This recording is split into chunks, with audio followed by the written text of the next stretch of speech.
I think the one day I will remember most of all will be the last game of the season against Leicester City, when they had to avoid defeat to go unbeaten all season and become the Invincibles. And that was great. I mean, that was almost like they'd won the European Cup afterwards, because that was something very, very special. Make a note of the date.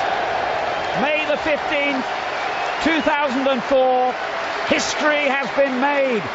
One of the greatest achievements since English football began. Arsenal have gone through an entire league campaign without losing.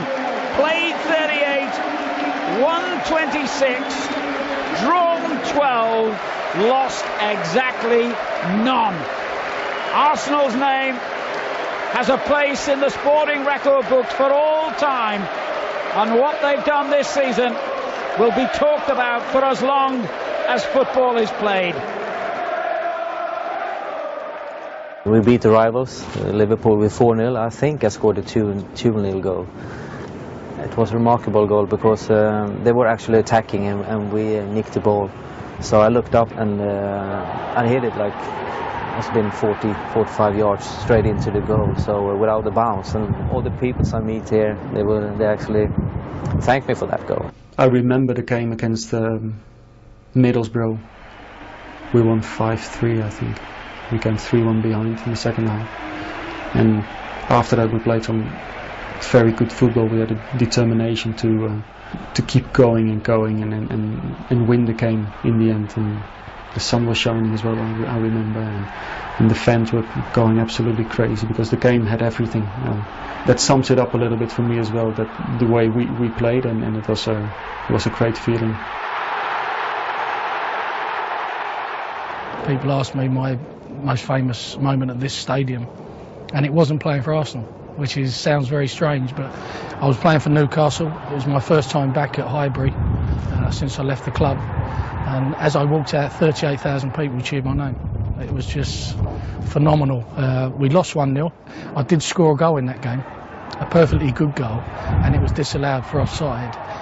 If that goal would have counted, it would have been 1-1. Arsenal wouldn't have won the league against Liverpool in that famous night when Mickey Thomas scored. So at the end of the day, it's the best disallowed goal I've ever had. Another game that sticks out was the first time I stood on the North Bank when Arsenal beat Aston Villa 2-0. Willie Young!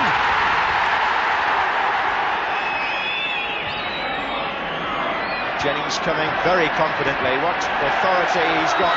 Hooked out there for McDermott to chase against Swain. And this is McDermott for Arsenal. He's got 2 to beat now. There's the first one. And he shoots in! What a fine goal by Brian McDermott. It was the last day of the 81 season, and Villa won the league, so they all came on the pitch. There were 57,000 in, and that was pretty amazing. The Villa fans turned the Highbury pitch into a sea of people. If you talk about European nights, remember in April '94 we were playing the Cup Winners' Cup semi-final second leg. The first leg we'd drawn in Paris against PSG, 1-1, when Ian Wright scored a great goal. And then we were playing here and Kevin Campbell scored. We won 1-0, and sadly Ian Wright got booked, so he missed the final against Parma in Copenhagen. But it was a great night for us because we got to a European final. With the floodlights on, there's a certain aura, a certain magic about it that everybody just warms to, and you always find for some reason the crowd get more behind the team on evening games. The one that is the most dramatic for me is the Fairs Cup final when we played Anderlecht, because you've got to remember that it was 17 years without a trophy at this great club, which was just out of order in many respects. We felt a burden of responsibility. McClintock to Kelly. Made a little space for himself there, Kelly, and a bit more there as well. There you go! Right, Kelly! Look at Trafford here standing! And Eddie Kelly gives Arsenal even more hope. 1-0, making it on aggregate 3-2 to Anderlecht. To have to win 3-0, you know, and probably 2-0 to obviously draw the tie. That was going to be a difficult night, but the fans were absolutely magnificent. They played their part in that evening. George Graham to Bob McNabb right up. Can he turn it back? A good cross there from McNabb.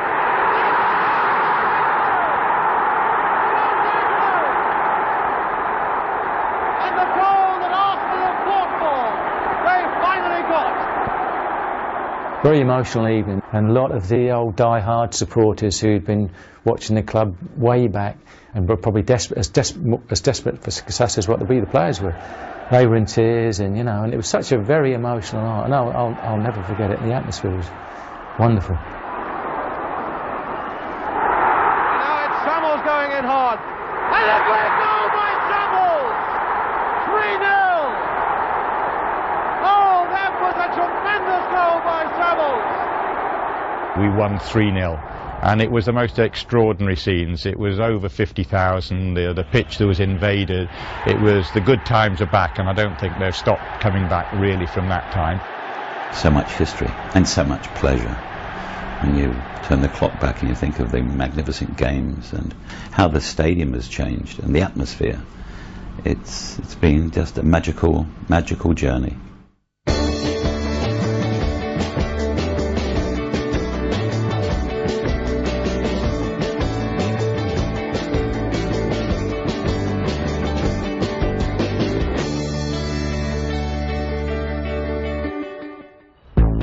The transformation from this waste disposal plant to a state-of-the-art football arena in just over 3 years is a remarkable tribute to all those involved in the project.